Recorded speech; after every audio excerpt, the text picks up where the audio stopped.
Hola, ¿qué tal? Dios les bendiga. Espero que se encuentren muy bien. Bienvenidos a este canal de la Iglesia Bautista Central de Ciudad Obregón.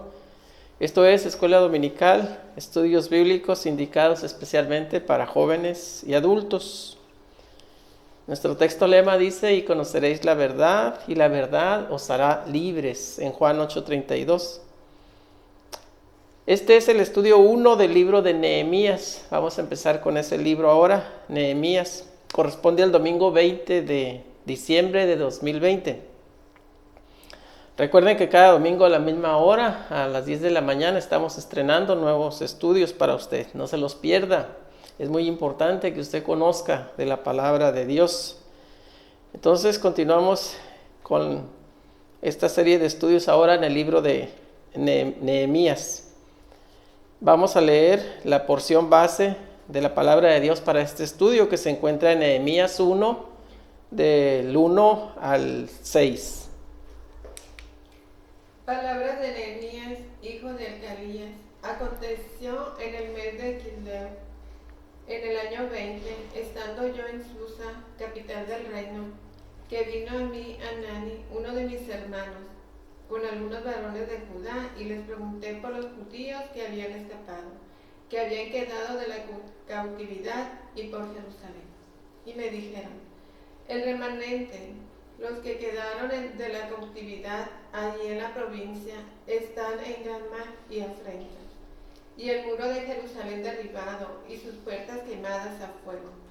Cuando oí estas palabras me senté y lloré, e hice duelo por algunos días, y ayuné y oré delante de Dios de los cielos. Y dije: te ruego, oh Jehová, Dios de los cielos, fuerte, grande y temible, que guarda el pacto y la misericordia a los que le aman y guardan sus mandamientos. Esté ahora atento a tu oído y abiertos tus ojos para oír la oración de tu siervo, que hago ahora delante de ti, día y noche, por los hijos de Israel tus siervos, y confieso los pecados de los hijos de Israel que hemos cometido contra ti. Sí, yo y la casa de mi padre hemos pecado. Amén. Dios bendiga su palabra. Vamos a hacer una oración para poner este tiempo en las manos de Dios. Nos ponemos en actitud de oración. Bendito Dios y Padre Celestial, te damos gracias, Señor, porque hasta aquí tú nos has ayudado, nos bendices grandemente. Te pedimos perdón por nuestros pecados y en este momento ponemos este tiempo en tus manos. Que tu palabra sea expuesta y que alcance corazones necesitados. Bendice el equipo, bendice la transmisión y pues nos ponemos en tus manos nosotros mismos. En el precioso nombre de tu Hijo amado, nuestro Señor y Salvador Jesucristo. Amén. Muy bien, vamos a empezar entonces con lo que es la introducción de este estudio, titulado La oración de Nehemías por el remanente de Jerusalén, o en Jerusalén. Muy bien. Entonces, hoy vamos a estudiar vamos a empezar a estudiar este libro de Nehemías. Y al entrar a la lectura de este libro, queremos hacer decir algunas palabras sobre el escritor. El uso del pronombre en primera persona en el libro, en el Nehemías 1:1, da la impresión de que Nehemías fue su autor. Ahora, si Esdras fue el escritor, entonces copió el diario de Nehemías, porque estamos diciendo de que está usando la primera persona en el libro, en la narración. Ahora, este libro, como en el caso del libro de Esdras, incluyó copias de cartas, decretos, registros y otros documentos. La conclusión es que el mismo autor, el que escribió Esdras, el libro de Esdras, debió haber escrito el libro de Nehemías. Entonces, sin mucha seguridad al respecto, pero se le atribuyen a Esdras estos dos libros. De hecho, estos dos libros de Esdras y Nehemías figuran como uno solo en las antiguas escrituras, en el canón hebreo. Fue hasta después que se dividieron en el libro de Esdras y de Nehemías, pero antes figuraban como uno solo. Acerca de Nehemías, podemos decir que Nehemías era un laico, mientras que Esdras era un sacerdote. En el libro de Esdras, el énfasis fue la reedificación del templo. Ahora en el libro de Nehemías, el énfasis es la reedificación del muro de la ciudad de Jerusalén. En Esdras vimos que el aspecto religioso, como énfasis, el aspecto religioso, mientras que aquí en el libro de Nehemías tenemos el aspecto político. Esdras fue un representante del sacerdote y del escriba. Y Nehemías fue el noble representante del hombre de negocios. Nehemías tenía un cargo muy importante en la corte del poderoso rey de Persia, Artajerjes. Pero su corazón estaba en el pueblo de Dios en Jerusalén y con el programa de Dios para Jerusalén. Es decir, Nehemías no regresó con los contingentes de que hablamos en los estudios anteriores en el libro de Esdras. Tenía un cargo muy importante, estamos diciendo, directamente con el rey Artajerjes. Posiblemente por eso no se fue, pero sin embargo su corazón estaba con el pueblo de Dios y estaba en el programa de Dios que Dios tenía para Jerusalén. Entonces podemos decir que Dios tiene sus tiempos. Nehemías se había quedado en Babilonia, pero iba a llegar el día en que Dios lo iba a usar grandemente. Y aquí estamos hablando precisamente de ese tiempo en que Dios lo usó. Vamos a entrar al análisis del texto bíblico. Aquí tenemos imágenes de Nehemías como gobernante y la reconstrucción de los muros de la ciudad de Jerusalén. Y vemos hombres armados porque había peligro. Los pueblos vecinos no estaban muy conformes de que los muros fueran reedificados. Y ahí tenemos otra imagen donde se pueden ver las piedras grandes labradas que van a formar parte de ese gran muro de la ciudad de Jerusalén. Muy bien. El tema del primer capítulo de Nehemías gira alrededor de la oración de Nehemías. Recordemos que en Esdras también sobresalió grandemente la oración de Esdras hacia Dios por los pecados del pueblo. Igual aquí, Nehemías en el primer capítulo inicia con una gran oración a favor del pueblo. Entonces, la oración de Nehemías por el remanente de Jerusalén. El pueblo de Israel había sido llamado para ser testigo en contra de la idolatría, para ser testigo a los demás pueblos. Pero ¿qué pasaba? Bueno, con demasiada frecuencia este pueblo de Israel fracasó en esa encomienda, ¿verdad? Y los israelitas se hicieron idólatras. Caían, se levantaban y volvían a caer. Dios había advertido a su pueblo a través de los profetas de los resultados inevitables de la adoración hacia los ídolos. Y ellos seguían quebrantando la ley, los israelitas, hasta que finalmente Dios ya no hubo más remedio para este pueblo. ¿Y qué pasó? Eran cautivos de las naciones poderosas, en este caso del imperio babilónico. Hubo 3 hombres que desempeñaron papeles importantes en la reedificación de Jerusalén. Tenemos a Zorobabel, el príncipe que representó el aspecto político. Zorobabel de Persia, rey de Persia.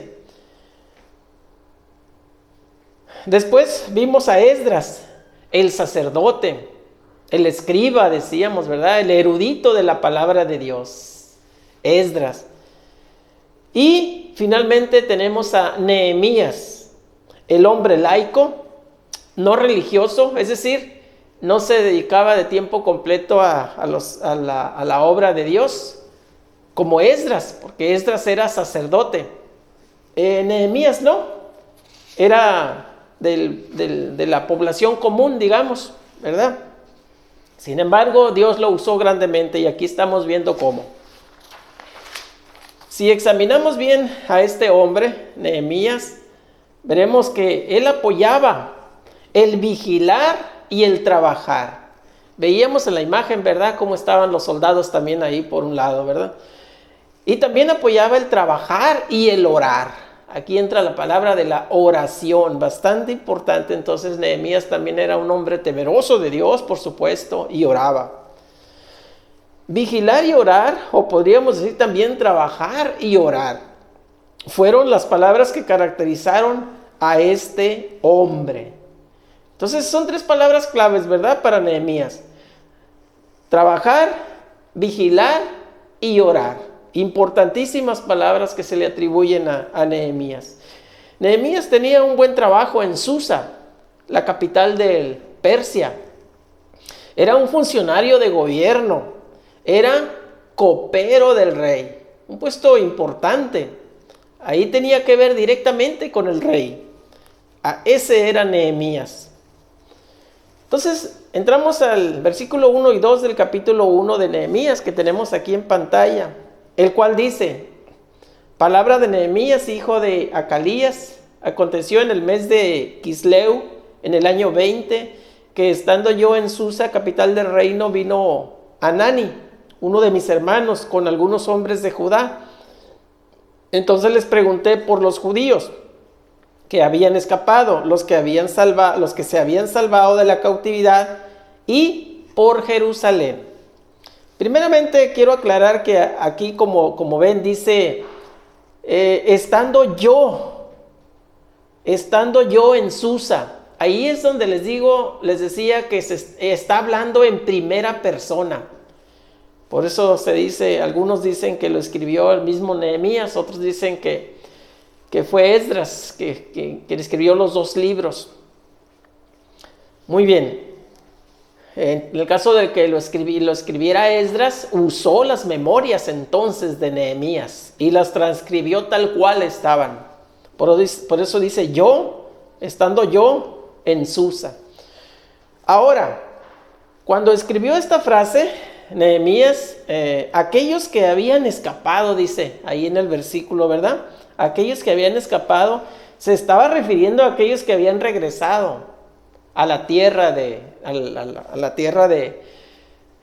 Israel, al reino de Israel.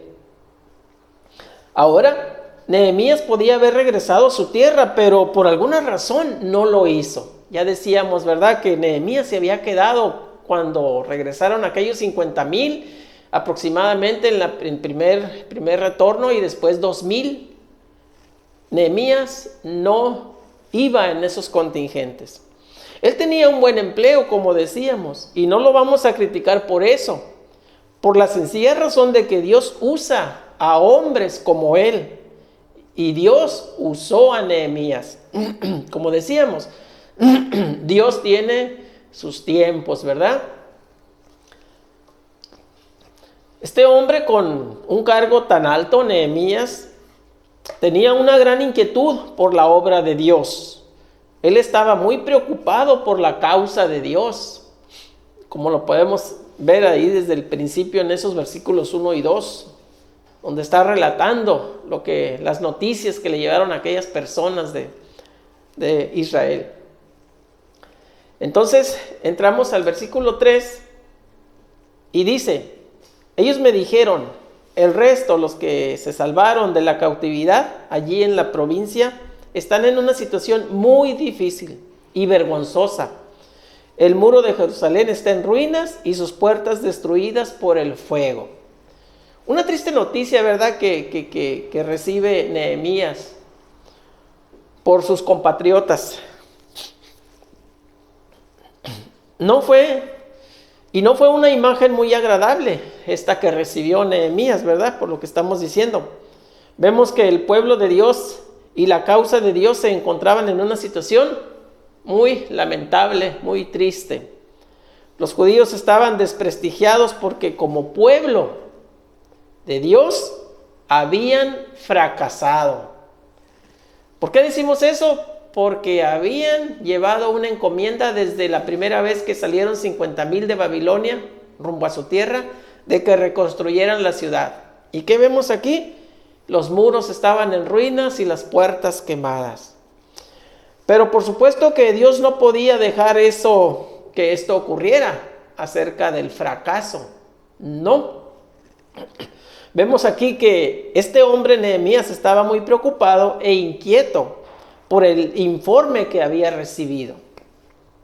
Y reacciona de una manera que nos sirve a nosotros, a usted y a mí, como ejemplo a seguir. Vemos lo que dijo aquí en el versículo 4, que inicia un párrafo dedicado a la oración de Nehemías, el versículo 4. Y aquí lo tenemos. Dice Nehemías: cuando oí estas palabras me senté y lloré. Hice duelo por algunos días, ayuné y lloré delante del Dios de los cielos. Vemos una reacción bastante similar a la de Esdras. ¿Se acuerdan cuando le dijeron que muchos del pueblo, líderes incluso, habían quebrantado la ley de Dios al casarse con mujeres extranjeras? ¿Qué hizo Esdras? También se humilló, hizo propio el pecado. Y la reacción de Nehemías es muy similar. Entonces, hay varias cosas que vamos a resaltar. Queremos dirigir nuestra atención en este versículo de una manera muy especial. Este versículo 4. Nehemías no era indiferente a la triste condición del pueblo. Fíjense bien, Nehemías estaba en Susa, capital de Persia.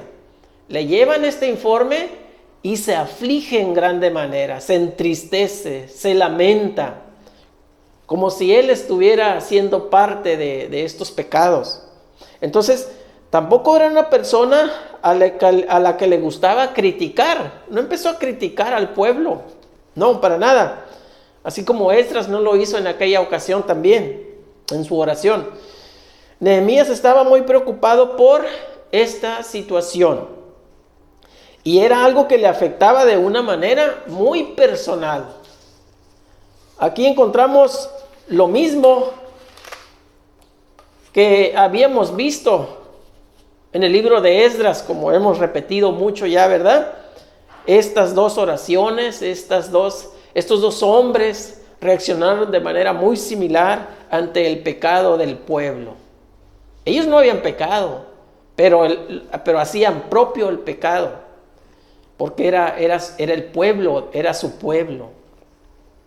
Entonces, recordemos su reacción ante la condición del pueblo de Dios.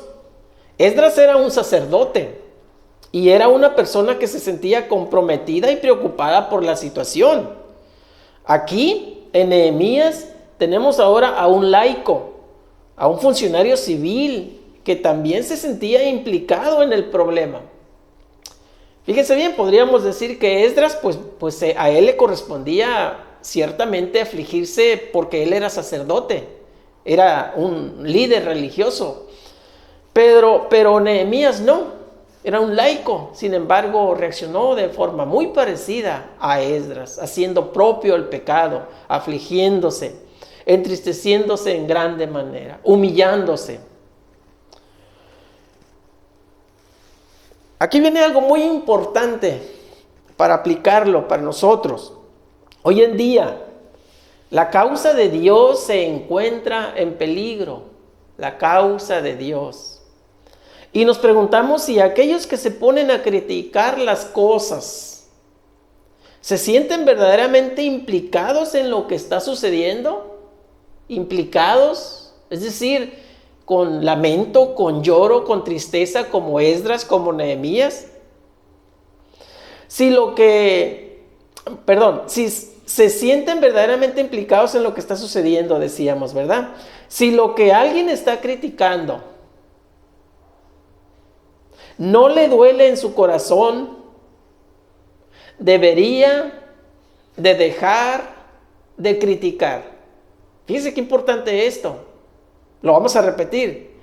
Si lo que alguien está criticando no le duele en su corazón, debería de dejar de criticar. A veces se habla demasiado, pero no se derraman lágrimas.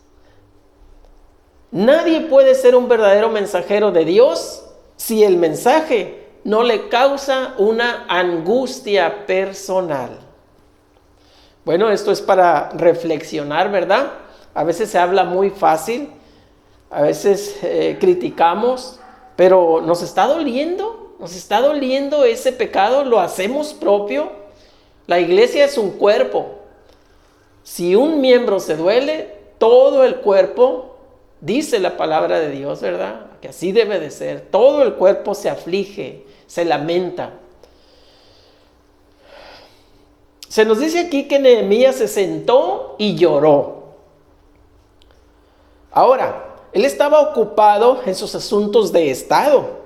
Era un alto funcionario en la capital del reino de Persia, decíamos, ¿verdad?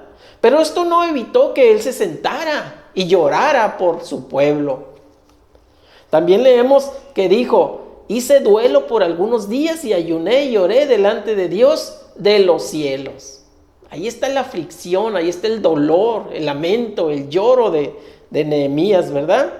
Él ni siquiera estaba viviendo en la nación de Israel, en la tierra prometida. No. Él estaba en Susa. Le llevaron esta información y fíjense cómo está reaccionando. Esta fue la fuente de recursos de aquellos hombres como él y Esdras. El presentar su angustia delante de Dios y orar. El presentar su angustia. ¿Por qué venía esa angustia? Por el pecado. ¿De quién? Del pueblo. ¿Habían pecado Esdras y Nehemías? No, pero hacían propio el pecado y hacían lloro y lamento, angustia, aflicción. Así es como debe de reaccionar un hijo de Dios, ¿verdad? Cuando sabe que la iglesia o la congregación donde asiste, que en esa congregación hay cierto pecado. Así. No nada más criticar y no hacer nada, no sentir esa pena, ¿verdad? Porque se le está fallando a Dios. Versículo 5. Dice: y le dije, te ruego, Jehová, Dios de los cielos, fuerte, grande y temible, que guardas el pacto y tienes misericordia de los que te aman y guardan tus mandamientos. Ahí sigue la oración de Nehemías. Te ruego, oh Jehová, Dios de los cielos, dice Nehemías. Entonces, nos detenemos aquí por un momento, porque esta palabra temible, como dice ahí, temible, que se menciona, se usa muchas veces de una manera equivocada. Esta palabra, que equivale a reverendo, era el nombre que se le daba a los ministros religiosos anteriormente cuando se les tenía en alta estima. Reverendo.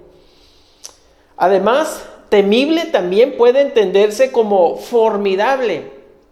Si usted busca los sinónimos de la palabra temible, va a encontrar que una de ellas es formidable. Entonces podríamos decir también Dios grande, como dice Dios grande y temible, podríamos decir también Dios grande y formidable.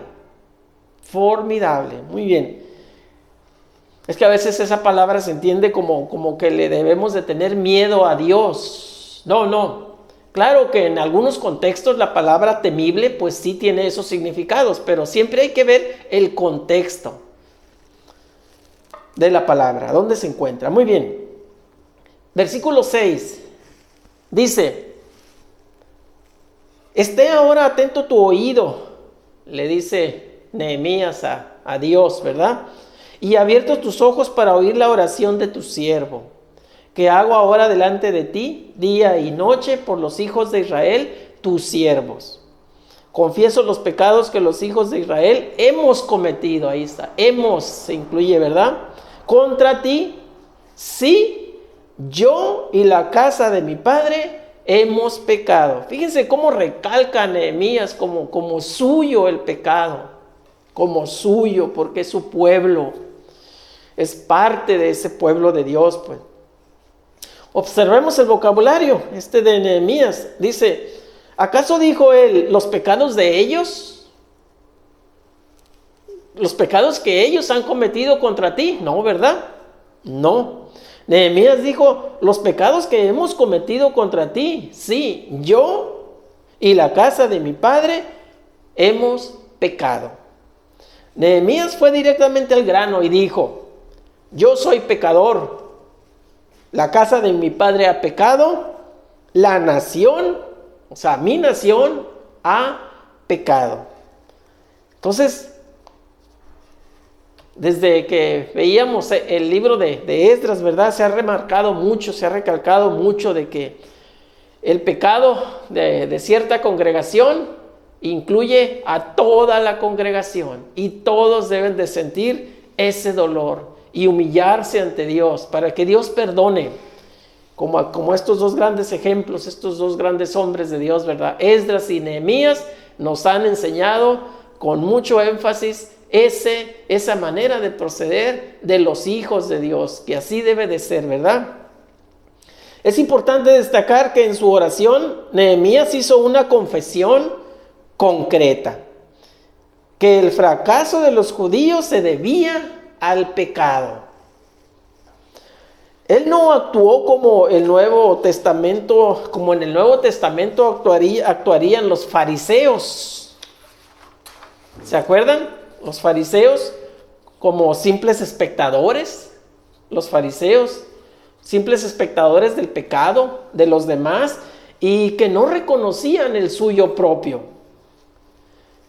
Les decía nuestro Señor Jesucristo a los fariseos que miraban la paja en el ojo del prójimo y no miraban la viga en el suyo propio. Por eso les decía hipócritas, ¿verdad? A los fariseos. ¿Fue así el proceder de Esdras y de Nehemías? Por supuesto que no. Por supuesto que no. Estamos por terminar este estudio. Entonces, así como la presencia de Dios se alejó del pueblo, que se volvió idólatra y cayó en el pecado, fíjese bien, Dios permanece alejado del pecador hoy en día a causa de su rebelión. También hemos dicho ya con mucha insistencia de que Dios aborrece el pecado. Si el hombre permanece en el pecado, Dios no puede hacer comunión con él, o el hombre no puede hacer comunión con Dios.